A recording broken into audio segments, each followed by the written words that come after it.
Hello, traders. Today is Monday, May 4th, and this is my analysis for the pound US dollar, and we are on the daily time frame to start with.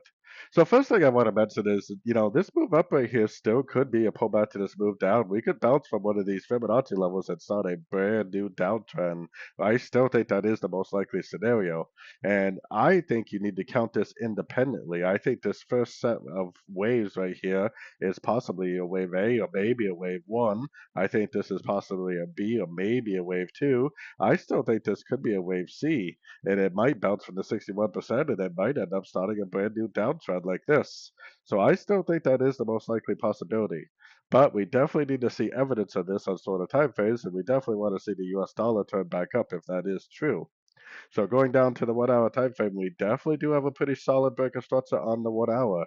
So now only two things can happen. If this really is a wave C, then it definitely can bounce from a Fibonacci level, but it will keep on making lower lows, lower highs if this is a 1, a 2, and a 3. And if this is the end of a Kretzen, that's exactly what will happen.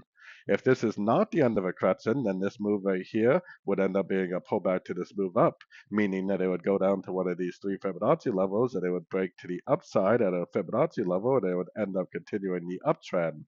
So this is where we potentially would be learning and earning, right? Because we're either learning that this move down is a pullback to this move up, or we're learning that this right here really is a wave C and it's just going to keep on trending down, not breaking up at a Fibonacci level like I have drawn on the chart right now.